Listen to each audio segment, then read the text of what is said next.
Welcome to the Lotus Map Editor tutorial. In this episode, we're gonna start with the timetables. Since we successfully created all stations for this Dresden map, it's quite useful to have every rail track or road stuff for buses in general. You've got all of this already placed on the map before you move on to the timetables. Of course, you can change some stuff afterwards, but it's easier if you got everything in place already before going into the timetables. The first thing to create a timetable is obviously to click on a plus and get a name in here.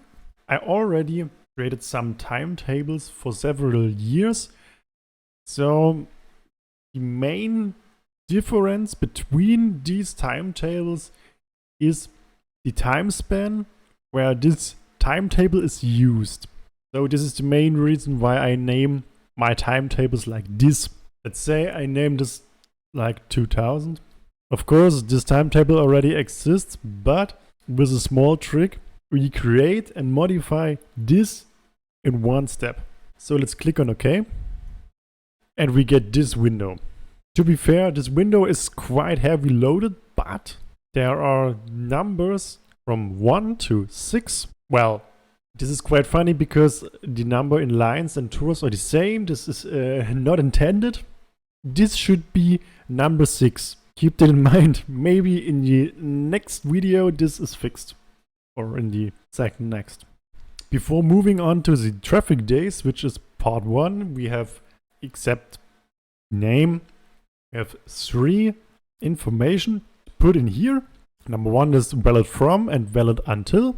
Keep in mind that the user which drives on your map has to choose a valid date in between this time span to actually drive your timetable.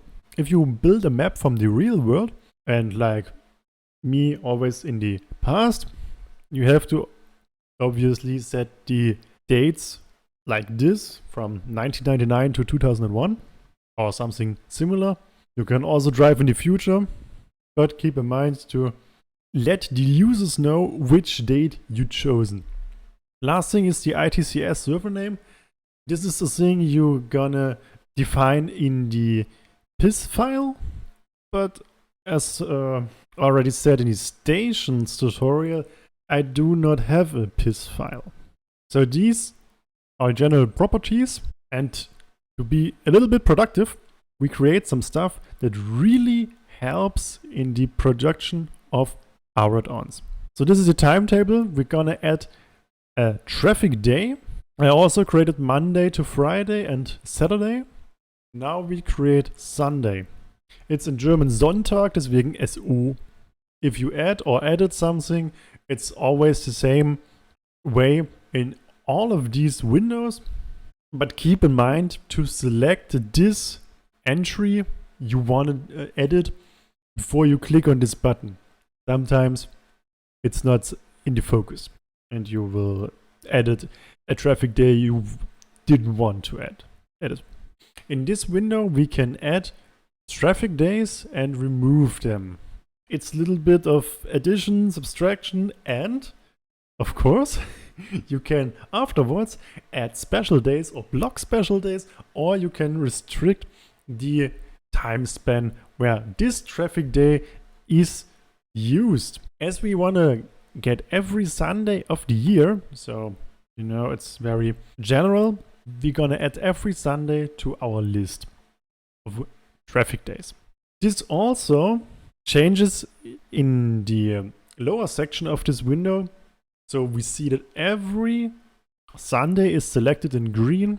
Every traffic day which is green on this page is selected in this list. You can also use, and I guess I prefer this one, which is Sundays and holidays on May 1st. Every year in Germany, this is a holiday. So if you click this checkbox, every holiday, which is not on Sunday, is selected too. Since in Germany we have our Christmas party in most cases, on the 24th of December, we're gonna add the 21st of December because this is no holiday, but on this day, we're gonna have mostly our Christmas party. The same thing goes with the New Year's Eve. So we also select the 31st of December. We're gonna check if these two dates are also highlighted with green, and of course they are. So this is the basic definition of traffic days. So we click on OK and we got our traffic day, which includes all Sundays and holidays. Let's move on to the routes. We click on Add and we already have a route, which makes the explanation a little bit not quite easier. I use a very special pattern for my names of the routes. So maybe you don't want to use the same, so you can write in it what you want, but you can change the name afterwards if you're gonna create your own pattern to name your routes. Please don't judge this really heavy name. After we clicked on OK, we got this new route, which is for the time being empty, and the Lotus Map Editor is in question if this is a tram route or a bus route. Tram is mostly placeholder for every vehicle type which is possible in the Rails module, and bus is the placeholder for the bus module, and so on. So we click on Edit to fill our route, and we got our beauty little map from the stations. Now the fun begins, because we have to split every part of this map into its own route, but combine as many routes possible to one. I guess this explanation is a little bit not satisfying, so I'll tell you at an example. The first route I've got is from here, following with my mouse to here. So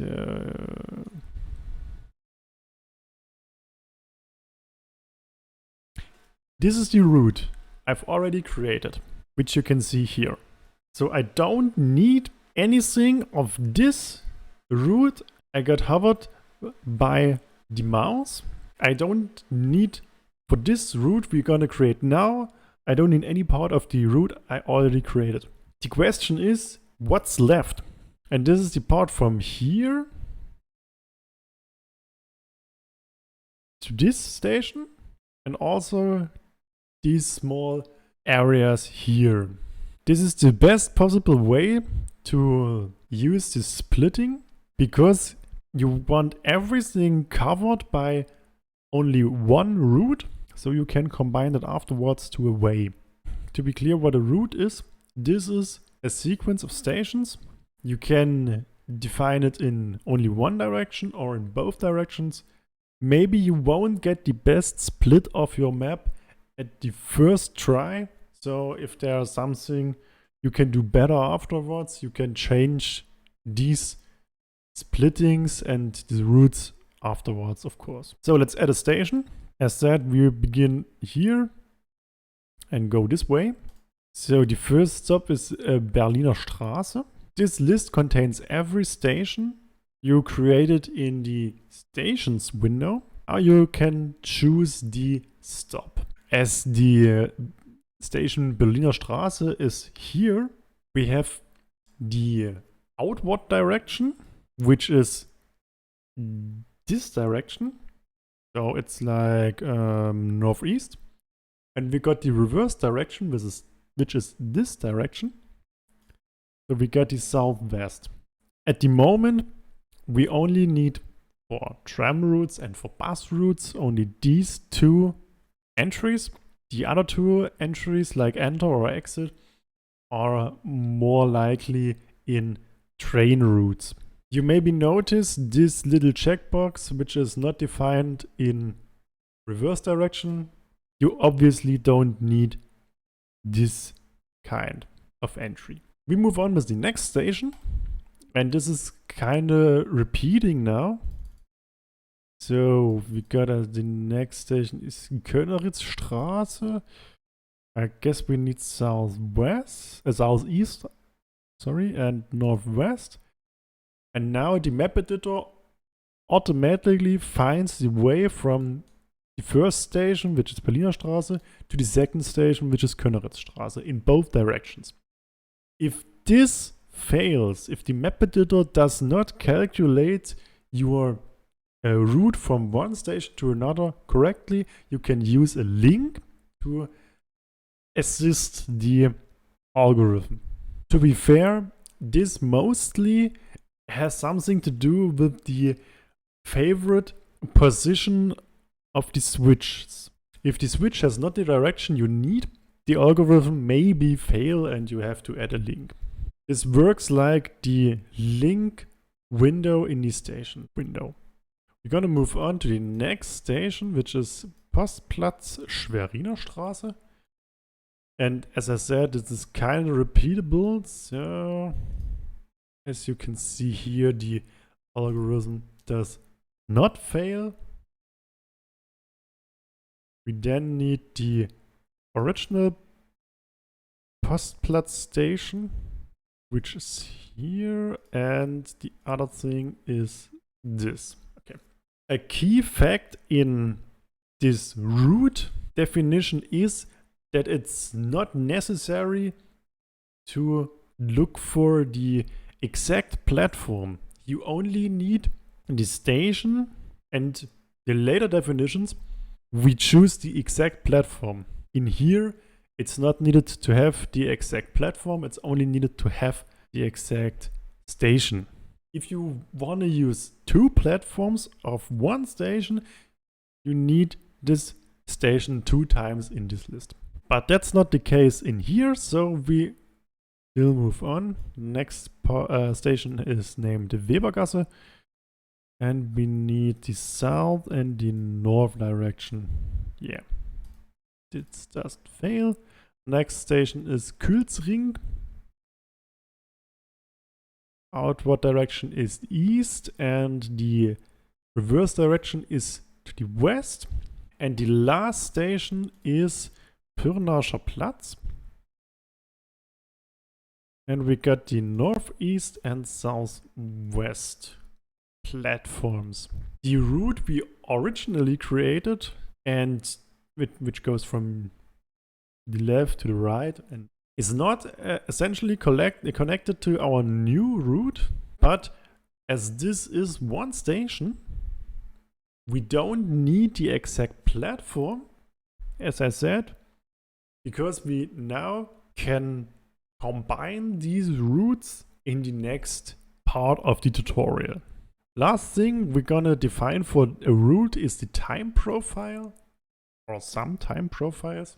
In further tutorials we will learn that we've got 3 time profiles. I wanna make a separate video on this. So this is all for today. I hope you've learned something and I'll see you in the next video. Bye!